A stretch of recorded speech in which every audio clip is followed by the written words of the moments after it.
You've played a lot of bad guys. Would you ever play Donald Trump? Never. There's nothing about him. There's not one redeeming thing in him that I can see ever. He's so, as we all know, so narcissistic and self-centered. I don't think they really understand. And historically, from what I see, even in Nazi Germany, they had it with Hitler. I was scrolling through Twitter when I saw it. Robert De Niro absolutely unleashed on Trump, calling him a wannabe mob boss who doesn't have the honor of the characters De Niro actually portrayed. The real kicker? De Niro said he'd be willing to physically confront Trump, showing just how deep his disgust runs. But what really got me was how Taylor Swift's single comment about being on the right side of history sent Trump into such a spiral that he had to announce he now likes her music 25% less. Imagine being so threatened by a pop star that you have to publicly rate how much you like her songs. Before we move on, I'd like to ask you a small favor. If you appreciate this content, please take a second to like this video and subscribe to the channel. Over 98% of you watch the videos without subscribing. It costs you nothing, but it makes a huge difference to us. So, did you click the subscribe button? Great, thank you so much. Now, back to the video. Ever notice how Trump absolutely loses it whenever a celebrity doesn't worship him? I have to say to Taylor Swift now that she's in politics. Taylor Swift jumping into politics. What do you have to say to her? And what did she say? I'm sure Taylor Swift has nothing or doesn't know anything about her. And let's say that I like Taylor's music about 25% less now, okay? You know, well, Marsha Blackburn is doing a very good job in Tennessee. She's leading now substantially, which she should. She's a tremendous woman. It's like watching a toddler who can't handle not being the coolest kid at the playground. And when that celebrity happens to be one of the biggest stars on the planet, like Taylor Swift, his meltdown is even more spectacular. So when Swift finally broke her political silence and endorsed Kamala Harris, Trump had what can only be described as a full-blown tantrum. His response? An absolutely bizarre calculation that he now likes her music 25% less. Who even does that? Like, did he pull out a calculator and do the math on his feelings? Let's see. I was at 100% Swift enjoyment. Subtract 25 for the endorsement. Carry the 1. But here's where it gets hilarious. Instead of being devastated by Trump's mathematical disapproval, Swifties turned this weird comment into pure internet gold. They created memes and mock album covers proudly labeled 25% less approved by Trump, as if it were a badge of honor. Swift's fans took to social media celebrating that losing Trump as a fan might be the best career move Taylor ever made. One fan tweeted something like, "Getting disapproval from Trump is literally the best endorsement she could ask for." And honestly, they're not wrong. What's particularly revealing about Trump's reaction to Swift is his creepy fixation on her appearance. In a post to her 283 million Instagram followers, pop superstar Taylor Swift has endorsed Kamala Harris for president. "I will be casting my vote for Kamala Harris and Tim Walz in the 2024 presidential election. I'm voting for Kamala Harris because she fights for the rights and causes I believe need a warrior to champion them."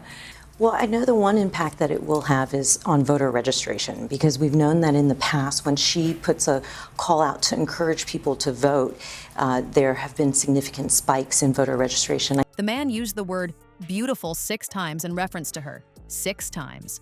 It's like his tiny brain can't process that an attractive woman might not be swooning over him. In Trump's world, beautiful women are supposed to adore him, so when they don't, it short-circuits his entire understanding of reality. Meanwhile, over in the land of actual tough guys, Robert De Niro has been absolutely eviscerating Trump. De Niro didn't mince words when he said, "I'd like to punch him in the face." Can you imagine? This isn't some random Twitter warrior. This is Robert freaking De Niro, the man who played Jake LaMotta in Raging Bull and countless other iconic tough guys. De Niro's criticism hits different because, unlike Trump, who just plays a tough guy on TV and does a terrible job at it, De Niro has spent decades portraying genuine strength and resilience. He knows the difference between actual toughness and Trump's peacocking. Does it give you some sense, not of joy, but of relief at least, that he's potentially facing some consequences? Because, as you've said before, this guy's a con artist, and he's gotten away with it for years. I'm tired of calling him names. He just can't be anywhere near the office of the presidency. It's funny, I was just thinking that he actually became president. He could have done good things. Instead, He had to do it all wrong. And he's calling it out in the bluntest terms possible. Compare these two cultural forces. Swift is currently selling out stadiums worldwide on what might be the biggest tour in music history, while Trump's approval ratings continue to circle the drain. One of them is defining the cultural moment. The other is desperately trying to stay relevant by attacking the first one.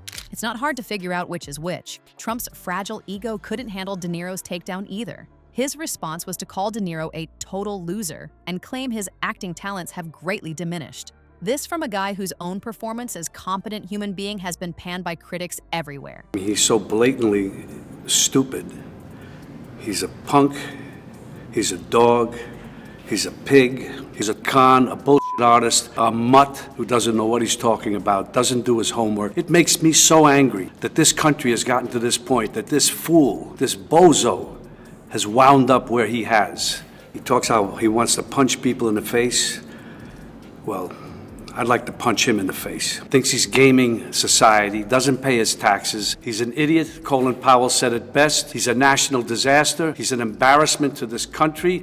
This is somebody that we want for president? I don't think so. It's like a community theater reject criticizing Meryl Streep's technique. What Trump fails to understand is that in any popularity contest, the guy who attacks Taylor Swift and calls her fans losers is going to lose. Every single time. You can't win a culture war when you're fighting against the people who actually shape the culture. And attacking Robert De Niro? That's just telling the world you're intimidated by actual masculinity, not the fake version Trump tries to project. The numbers tell the story that Trump doesn't want to hear. While he's rage posting at 3 a.m., Swift is breaking attendance records and De Niro continues to be respected. We've heard you talk about the former president. You have called him a fraud, a con artist. You've said he's a New Yorker like you, and you have watched this brand of BS. I think of how absurd it is. And this might be the one case where that could be it for him. It's a state case. He's sick. He is really, genuinely a sick person that somehow has been allowed into our system. As one of our greatest living actors. Trump might call them losers, but they're the ones with enduring cultural impact while he desperately tries to maintain relevance by attacking them.